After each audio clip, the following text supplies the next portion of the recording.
Bem-vindo ao meu programa aqui no 247. Esta semana tem uma forte chance que o Congresso estadunidense vai votar a favor ou contra o impeachment do presidente Donald Trump. O presidente Trump está sendo acusado de tentar subordinar o presidente da Ucrânia em troca por um dossiê contra o filho do candidato presidencial e ex-vice-presidente Joe Biden, que estava envolvido em negócios empresariais naquele país. Eu sempre achei que a estratégia do Partido Democrático era de usar o processo do impeachment como sangrar a imagem pública do Trump, pois eles não têm a votação necessária para passar o impeachment no Senado. Basta uma maioridade simples dentro do Congresso, que o Partido Democrático já tem, mas no Senado, para Trump ser retirado do poder, precisa 2/3 do voto. E o Partido Democrático nem tem a maioria simples. Então, é bastante difícil que ele realmente vai sofrer esse processo do impeachment. Será que vai danificar a imagem dele? Ou será que ele vai usar isso contra o Partido Democrático? A gente não sabe. Tinha muita esperança, ainda tem muita esperança que Bernie Sanders seja eleito. Porém, depois do que aconteceu na Inglaterra essa semana, as pessoas estão começando a ficar nervosas, porque a máquina da imprensa toda juntou, nem como juntou como Lula no Brasil, para destruir a imagem do Corbyn durante um período de 2 ou 3 anos, 2006 para frente. The Guardian, jornal inglês, publicou 1.200 matérias acusando o Corbyn de ser racista contra os judeus. Alegações ridículas, porque Corbyn é um cara que tem 40 anos de luta contra o racismo. Ele foi preso manifestando contra o apartheid na década de 1980. Foi um assassinato do caráter. A gente já viu esse filme e a gente tema muito nos Estados Unidos que a mesma coisa vai acontecer com Sanders. Aliás, já está acontecendo. A mídia hegemônica está atacando ele diariamente. Eu acho que nosso papel na esquerda fundamental é de começar a tentar ver estratégia contra esses ataques. É difícil, a mídia é controlada por algumas oligarquias, principalmente as mídias sociais. Então, enquanto a mídia preocupa de mostrar os tweets mais ridículos do Trump, do Bolsonaro, do Boris Johnson todo dia, e mostra as reações das celebridades às coisas ridículas que os presidentes palhaços falam, eles estão roubando a gente. E a reportagem de hoje é exatamente sobre isso. Eu acho que tem uma forte relevância a que está acontecendo no Brasil, pois é o mesmo sistema, o sistema capitalista neoliberal, e eles estão fazendo as mesmas coisas, criminalizando a pobreza e desmontando as redes sociais, além de vender todos os bens dos ambos os países também. Então, 2 semanas atrás, o governo do Trump anunciou que eles vão eliminar mais um benefício do programa de bem-estar dos Estados Unidos, que é um programa bilionário. Estados Unidos não é estado mínimo. Escrevi sobre isso no Carta Capital essa semana. Porém, o dinheiro público está usado de uma forma ineficiente, usado para beneficiar principalmente os ricos. Esse é o problema do sistema estadunidense. O governo Trump anunciou que vai cortar benefício de vale-refeição, chamado SNAP em inglês, é a sigla SNAP. O vale-refeição é um programa como se fosse tipo cesta básica. Famílias pobres recebem um vale para comprar algumas centenas de dólares em comida todo mês. Só que em 1996, o presidente Bill Clinton, herói dos neoliberais, herói do consenso de Washington e amigo pessoal do Fernando Henrique Cardoso, cortou significativamente o sistema de bem-estar nos Estados Unidos. O vale-refeição, a partir de 1996, só vale para 3 meses no ano se você não tem crianças.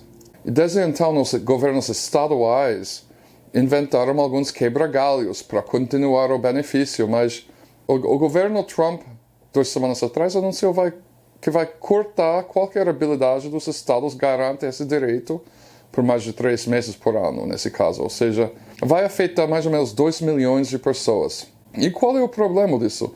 O problema não é simplesmente que vai aumentar a pobreza. O problema é que esse benefício, nem como Bolsa Família, serve como estímulo para a economia local. Tem um efeito cascata. A pessoa que recebe a Bolsa Família no Brasil, por exemplo, usa aquele dinheiro no supermercado local, no quitanga local, no bar da esquina, sei lá.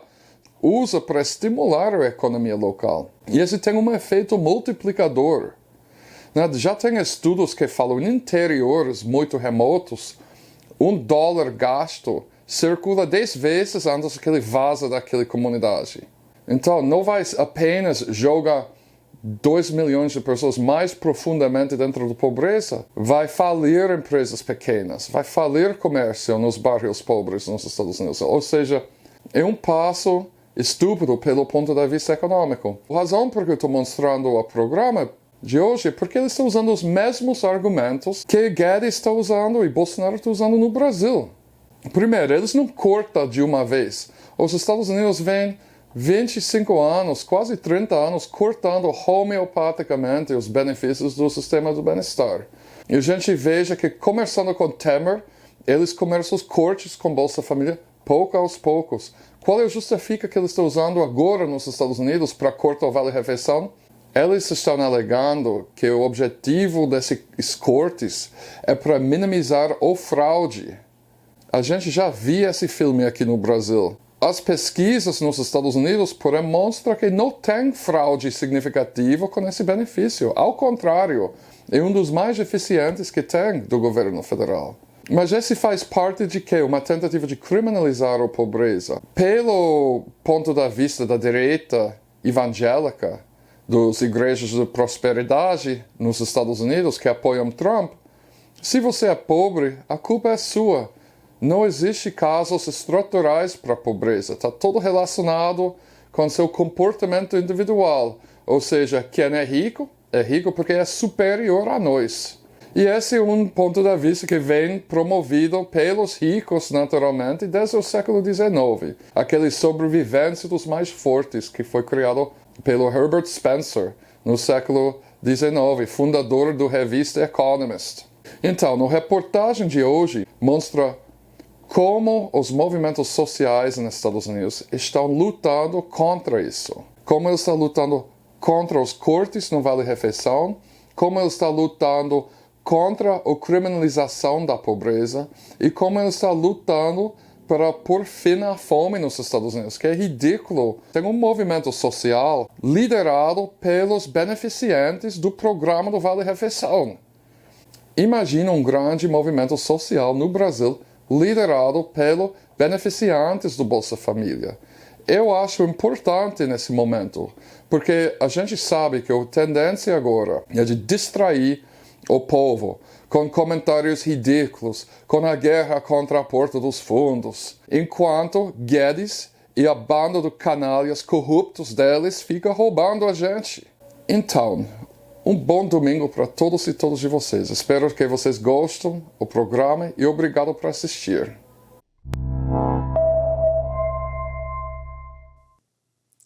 Welcome to Real News. I'm Mark Steiner. Great to have you all with us once again.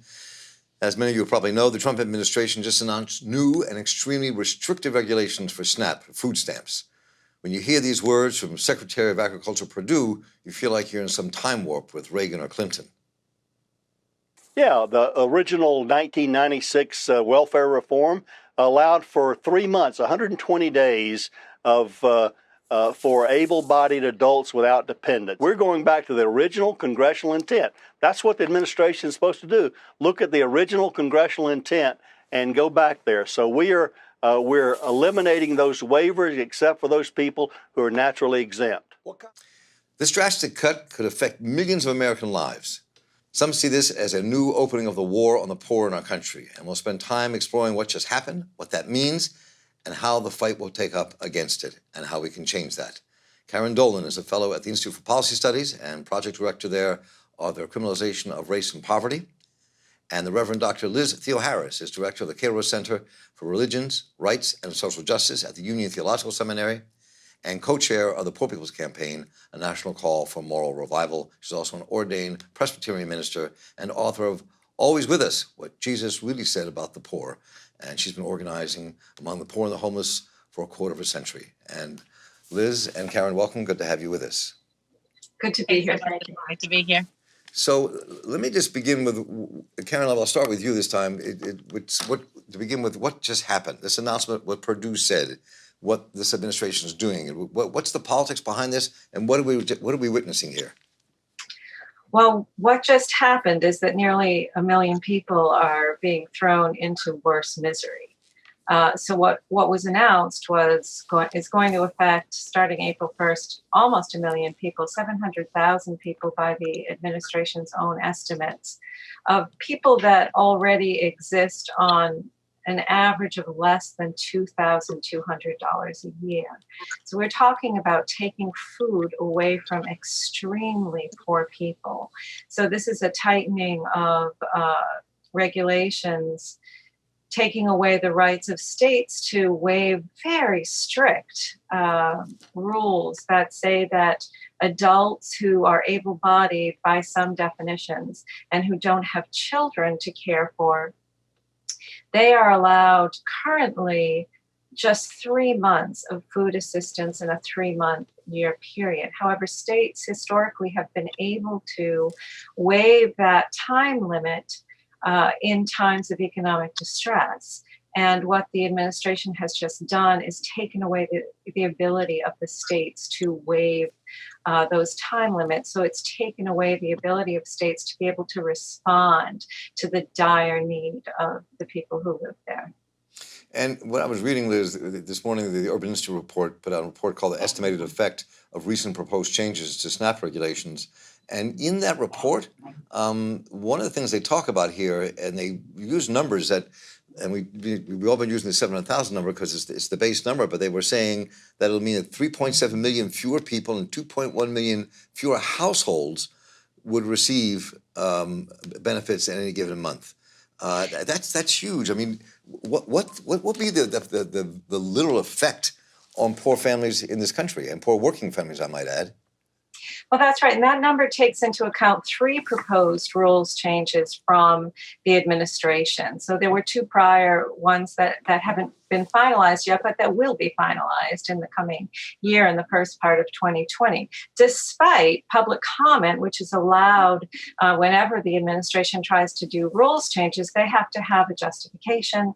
They have to then open up these proposed changes to professional and stakeholder and public comments, and they are supposed to take those into account and scale back or change or revoke these rules. And all 3 of these rule changes that would result, as you say, in restricting millions of people's access to food stamps beyond the 700,000 that are going into effect in April. The overall effect of that is going to affect also parents. It's going to affect people with disabilities. It's going to affect children's access to free and reduced lunches. So all of that is coming down the pike. And of course, the supposed justification is to stop fraud, which doesn't exist in a significant level in the access to food assistance program. So it's addressing a non-existent problem, and the further justification given is to promote work, when all this really does is to promote misery. People who are on food stamps already, overwhelmingly, more than 2/3 of them already work. So we're talking about people who are in situations where they're in deep poverty, where they may be in places where there's no access to public transportation, where they may not have a high school education. So it's being painted in a broad brush with unemployment figures that are national rather than those that are local.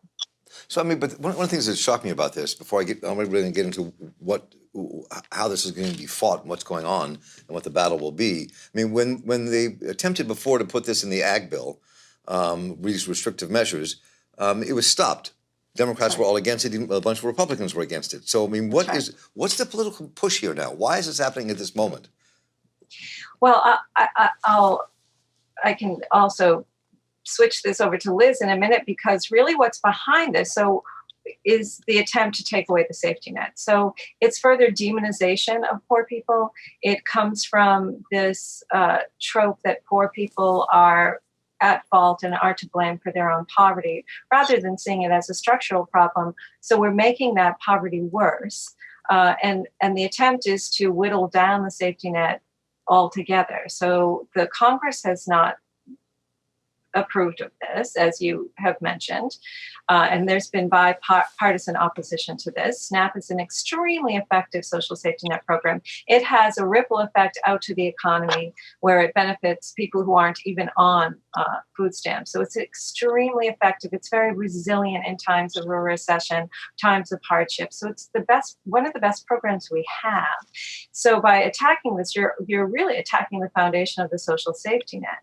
And the brutal reality behind it is to demonize poor people as being lazy, to promote a false narrative that people who are poor by their own character faults, that they're not working. And all of these things are falsehoods.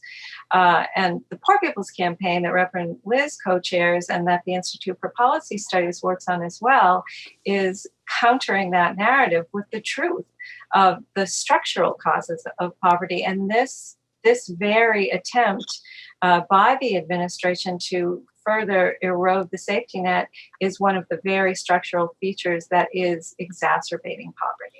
So, and let me, since you raised this, Karen, Liz, let's talk a bit about the Poor People's Campaign for this moment, and what this what will be the response. I mean, how do you organize and fight against this? How do you stop this from happening? So, I mean, I think what the Poor People's Campaign and National Call for Moral Revival has been doing for some years now, and this is based on decades of grassroots organizing led by people who are on SNAP, who are poor, who are without insurance, who are homeless, right? Poor people ourselves, as well as moral leaders and activists and advocates, have said that we have to come together in a time like this, when there's all this division, when 140 million people are poor or low income, when every safety net that exists is under attack, whether they're trying to attach work requirements, whether they're trying to put these tighter restrictions, and for sure falling into this narrative of blaming individual people, individual families for what really is a structural problem. So what we have to do is organize. Right now, the Poor People's Campaign is on a 25-state tour where we're mobilizing, organizing, registering people, and educating people for a movement that votes, that protests, that sings, that educates, that is building a grassroots from the ground up, led by those most impacted by these issues, movement. And we're going to come to Washington, D.C. on June 20th, 2020 for a massive Poor People's Assembly and Moral March on Washington. That will happen, where the voices, the stories, but then also especially the solutions, the fact that this doesn't have to be this way, that the kind of resources that this nation has, we could end child hunger tomorrow. We could end family poverty, in a week. None of this has to happen. It's just right now we have a scarcity of political will and an attack on the poor that's happening. I read a piece the other day about how almost half of all Americans make $18,000 or less a year. And this growing number of people in this country who are struggling just to survive. As we close this out, I just to hear from the two of you, what does it take to organize this in a really mass political way? Because people who are divided on all kinds of other issues really can come together on this and fight together around issues around poverty and ending poverty in America. So how do you see that happening? How do you both see that happening? What has to be done? We'll start from the policy side, and then go right to Liz, and then we'll close out. Sure, thanks, Mark. That's a great question. I think that one of the things that we're trying to do first is to really get into the public in front of the public the reality that there is nearly 140 million people of us who are poor and or low income, who are struggling just to make ends meet, who are very close to falling into poverty if we're not already into poverty. So the first thing is to tell the truth about what the reality is, and to put behind that to put out our solutions and the facts and the figures that we have in the moral budget. This is a document that the Poor People's Campaign and the Institute for Policy Studies and Cairo Center have produced that tells the truth and tells the numbers and tells the stories that we're not hearing if we listen to the administration. So really, truth telling is one thing, and when we realize that we're all in this together and we understand that all of us that so many of us, nearly half of us, are teetering on the edge, that makes it easier for us to come together and to reject this false notion that this is an individual fault of people, but rather that it's a structural problem and it's a lack of political will, as Liz said, and then we feel empowered to be able to change that will. It's something that we can do. This is the wealthiest nation in the country. In our moral budget, we have solutions. We have solutions such as fair taxation, cutting the military budget, not subsidizing fossil fuels, creating clean energy jobs. There's many things that we can do in this wealthiest nation on earth. There's no excuse for there to be poverty. So the first thing we have to do is really tell the truth, get out on the streets, and join the Poor People's Campaign. Liz Theoharis? So, what's happening right now is that people from all different walks of life are coming together, and they're seeing the connection that they have to this problem, whether it's they're living in Lowndes County, Alabama, where there's no sanitation systems, or, Chicago, Illinois, where the teachers went out on strike, not just for their working conditions, but for the homelessness of the kids going to the schools that they teach in, right? People are in motion. And what we're finding in the Poor People's Campaign, a national call for moral revival, is that this is something that is uniting people. And it's uniting people across race, across geography, across political party, across religion. And so when people organize together, make noise together, put out solutions together, then more people come forward. I mean, we have to pose this problem that it's actually costing this nation more to cut people off of food programs, to criminalize people, to deny folks health care, to subsidize corporations that pay way less than a living wage. It's actually costing us more than it would be to solve all of those problems. And when you organize people who are impacted, in the words of Frederick Douglass, those in pain know when their pain is relieved. And so that's exactly what's happening. I mean, thousands of people all across the country. We're organized in 43 states.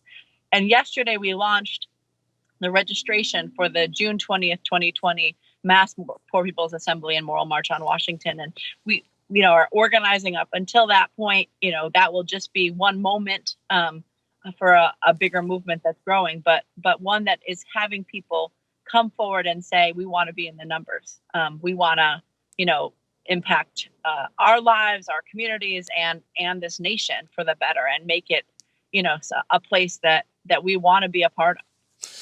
Well, Liz Theoharis, I as someone who is a veteran of the Poor People's Campaign in 1968, I'm really overwhelmingly cheered to see this movement rising and taking hold. And so we'll be doing a lot of talk together between now and June 20th to talk to America about what's going to be happening that day and why we should all be involved. And I want to thank you both, Liz Theoharis and Karen Dolan. This has been a great conversation. Thank you for both being with us, and thank for the work you do to make our society a more just place. Thanks so much, Mark. And I'm Mark Steiner here for the Real News Network. Thank you all for joining us. Let us know what you think, and we will be putting a lot of attention on this Poor People's Campaign and the fight leading up to June the 20th. Take care. We'll talk soon.